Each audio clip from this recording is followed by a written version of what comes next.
Salut tout le monde, c'est Essou, j'espère que vous allez bien. Aujourd'hui on se retrouve pour le bilan de lecture de la deuxième semaine du mois d'août 2023. Et cette semaine j'ai lu 8 mangas. Et on va commencer tout de suite par les tomes 1 à 6 de Dragon Quest, la quête de Dai. Alors c'est des petits formats mais par contre qu'est-ce qui pèse leur poids? Alors, je vous mets le résumé du tome 1 juste ici. C'est édité chez Delcourt Tonkam. Le 2 mars 2022 pour cette édition-là. C'est un shonen et l'œuvre est en cours actuellement. Le tome 8 sortira le 11 octobre, donc j'ai un tome de retard, mais je l'ai déjà commandé, donc il va pas tarder. Dragon Quest, c'est un classique du shonen, hein, j'ai envie de dire. C'est une œuvre qui mériterait qu'on parle plus d'elle actuellement parlant, je trouve, parce qu'elle est vraiment très très bonne, très originale. Ça sort du lot, ça fait du bien, et franchement les personnages sont hyper attachants, l'histoire est extrêmement prenante. On a du coup notre petit héros Dai qui veut devenir un héros en fait, et il a été élevé par un monstre et voilà, ses amis c'est que des monstres. Il a atterri quand il était bébé sur une île remplie de monstres et ils l'ont élevé. Et Papy Brass, on l'appelle, hein, le monstre qui l'a élevé, lui il veut lui apprendre tout ce qui est magie, tout ce qui est sort. Sauf que Dai, de base, il n'est pas ultra fort à ça. Lui, il veut devenir un héros, il veut pas faire de la magie, quoi. Et en fait, par la force des choses, il va sauver une princesse qui s'appelle Léona. Et ensuite, il va avoir le droit à un enseignement assez ardu, mais super intéressant de la part d'un personnage qui s'appelle Avan. Et en fait, Avan, c'est un ancien héros, en fait, qui est un peu entre parenthèses à la retraite, et qui en fait maintenant donne des cours pour de ses élèves des héros, des mages et bien d'autres choses. Mais c'est le héros qui a terrassé avec ses amis l'armée du mal, et du coup le boss de cette armée va revenir à la vie. Et Avan, déjà assez affaibli hein, parce qu'il entraînait Dai, va succomber, va se sacrifier. Et du coup, on a Dai et l'autre élève qui était avec lui, qui s'appelle Popou et qui lui est un mage. Tous les deux, ils vont partir afin de détruire l'armée du mal qui, du coup, a subi une vraie renaissance. Et il y a 6 commandants. Et chaque commandant, chaque coin de cette armée ont leur spécialité. Et c'est assez dangereux, ils sont super forts, c'est assez ardu. Donc voilà, Dai et Popou vont tout faire pour les arrêter. Ils s'en sortent plutôt bien. À peu près presque au début aussi, ils vont être accompagnés d'une jeune fille qui s'appelle Mam, qui est également une disciple du coup du héros Avan. Et elle va partir avec eux, donc on va avoir ce petit trio qui vont s'améliorer petit à petit. Dai, lui, on va découvrir plus tard que c'est un chevalier dragon. En fait, quand il perd un petit peu ses moyens, il a une marque en forme de dragon qui apparaît sur son front. Et à ce moment-là, il devient ultra fort, il est super badass, il peut même utiliser des sorts de magie super puissants. Et on va pouvoir rencontrer plein de ses commandants déjà. On va les voir affronter Dai et toute sa compagnie. Et c'est super sympa. Les combats, ils sont dynamiques, ils sont prenants, ils sont sympas. Et il y a des personnages auxquels on s'attache, même certains méchants, parce qu'ils vont finalement passer du côté de Dai. Et c'est vraiment trop cool. Dai, c'est vrai qu'au départ, on connaît pas trop de choses sur lui, hein. On sait juste de base que c'est un petit orphelin hein, qui s'est retrouvé sur l'île et qui a été élevé par des monstres. Mais là, par la suite, on va en savoir plus, on va découvrir qui est son père, ce qu'il est un petit peu réellement, et c'est super intéressant. Franchement, je vous conseille si vous aimez les shonen de manière générale. Celui-ci, il est vraiment très bon, et même s'il date un petit peu maintenant, il n'est pas daté, on va dire, il n'est pas dépassé. Je le trouve toujours bien d'actu, il est super intéressant, il est très fun et les personnages sont vraiment cool. On ne s'ennuie pas en fait pendant les tomes, ça s'enchaîne assez bien, ça s'enchaîne de manière assez fluide et c'est vraiment très très bon. Et si vous n'êtes pas trop manga, vous pouvez aussi voir l'animé parce qu'il y a l'animé là qui est ressorti il n'y a pas si longtemps que ça. Et c'est sur Crunchyroll de mémoire, il me semble. Oui. Et écoutez, vous pouvez regarder l'animé sur Crunchyroll. Il est assez fidèle quand même au récit du manga. Et c'est super bien. D'ailleurs, si on parle des dessins, moi j'aime beaucoup le style graphique personnellement. D'ailleurs, je vous avais pas montré les covers, donc je vais vous montrer ça rapidement.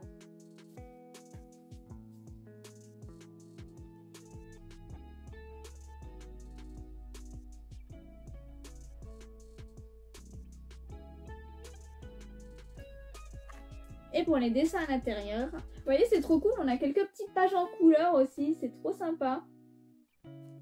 Voilà, c'est un petit bonus, moi j'aime bien.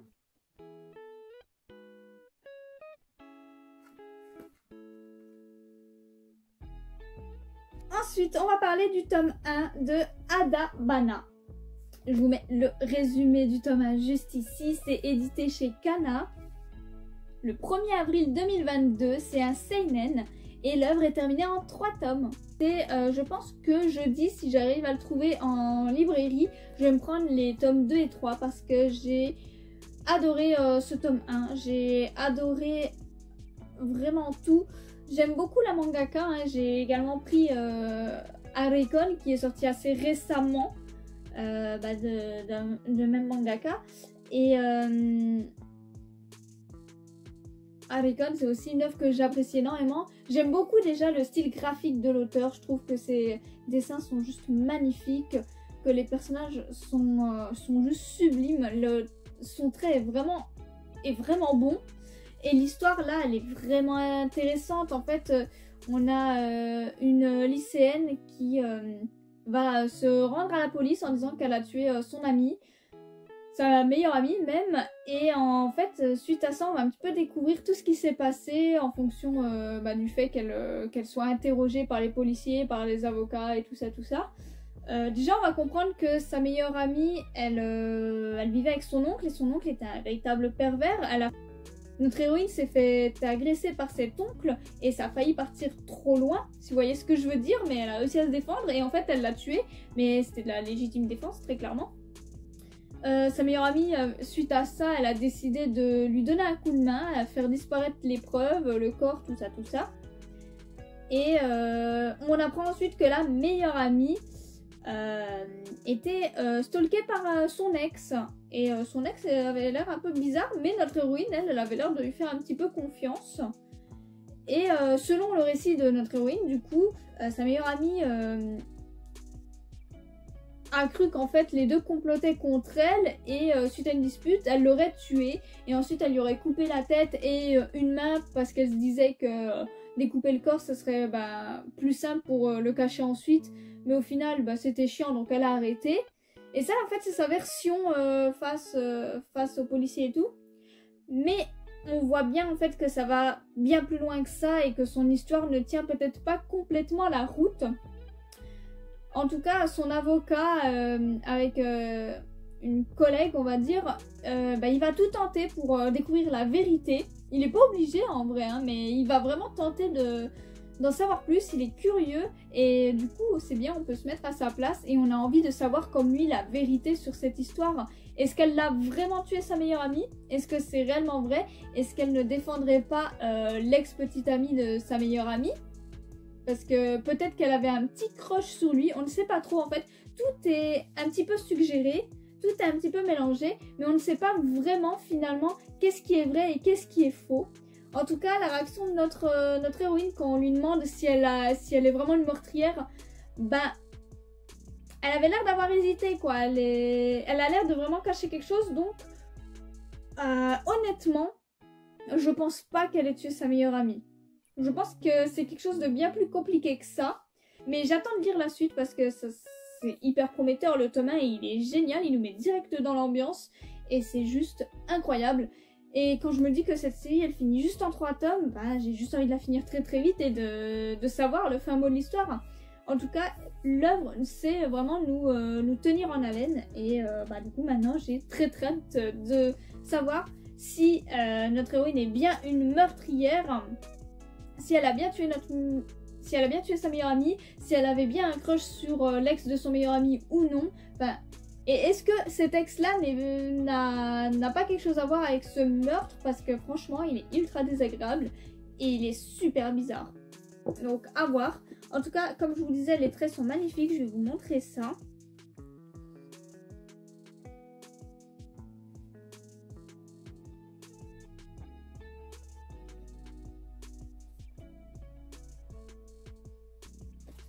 Et pour terminer ce bilan de lecture de la semaine, j'ai lu le tome 1 de L'Oiseau d'Or de Katniss.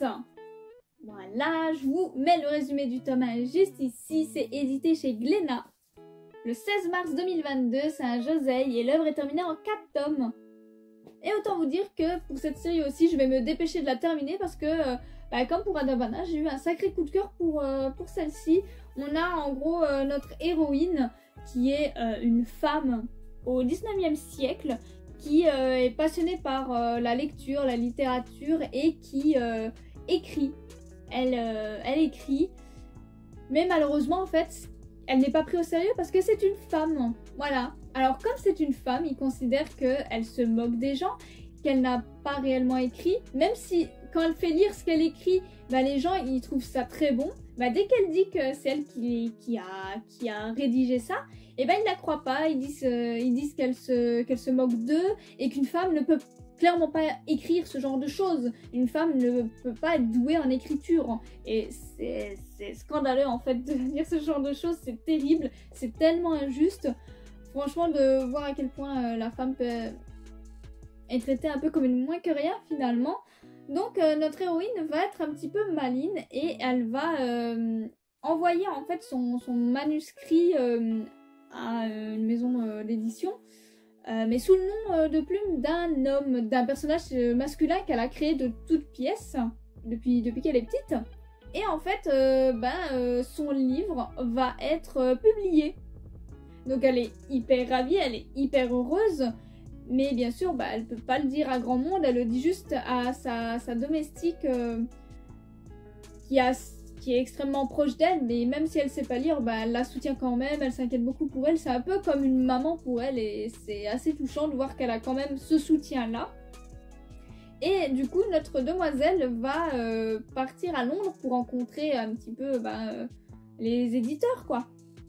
Et du coup, elle va se déguiser en garçon.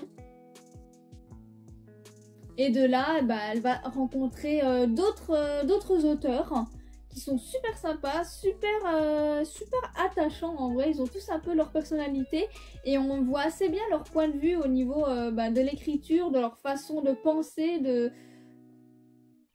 créer leurs écrits. Et c'est super intéressant, je le trouve. Ils ont tous leur façon de faire. Il y en a même qui vont clairement sur le terrain et qui se mettent vraiment à la place des personnages qu'ils décrivent. Et c'est super passionnant. Alors, c'est pas évident pour notre héroïne, parce qu'elle doit vraiment jouer l'homme alors que elle l'a jamais fait. Et étrangement, ça passe, quoi, donc c'est assez cool pour elle. Et quand elle rentre chez elle, elle va rester en correspondance avec un de ces auteurs-là, dont elle est devenue assez proche.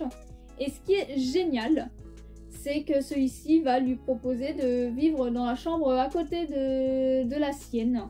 Parce que la chambre, voilà, suite à un accident, est libre.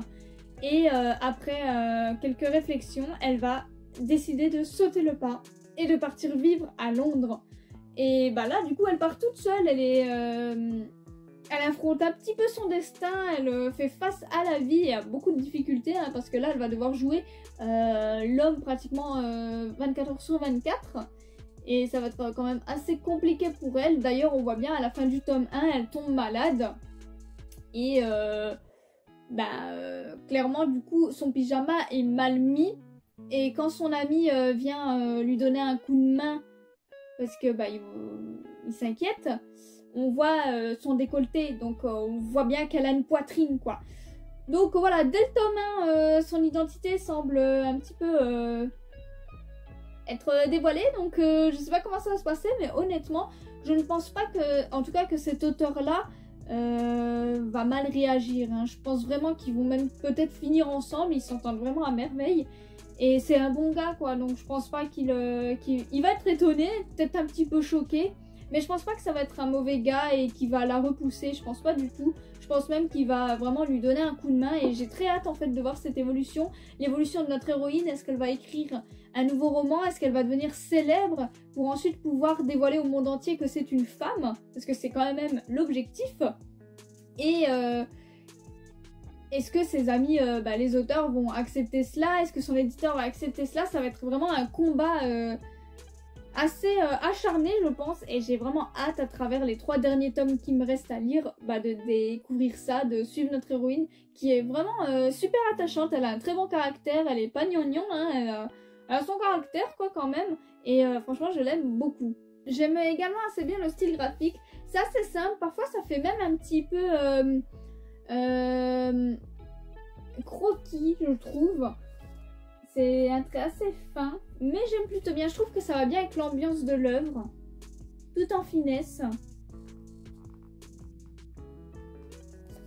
Et c'est ainsi que se termine cette vidéo bilan lecture de la semaine. J'espère qu'elle vous a plu. N'hésitez pas à me dire vos lectures de la semaine et si on a des lectures en commun ou non. Vous pouvez également me suivre sur Instagram pour suivre toutes mes reviews sur tous les mangas que je vous présente chaque jour ou presque.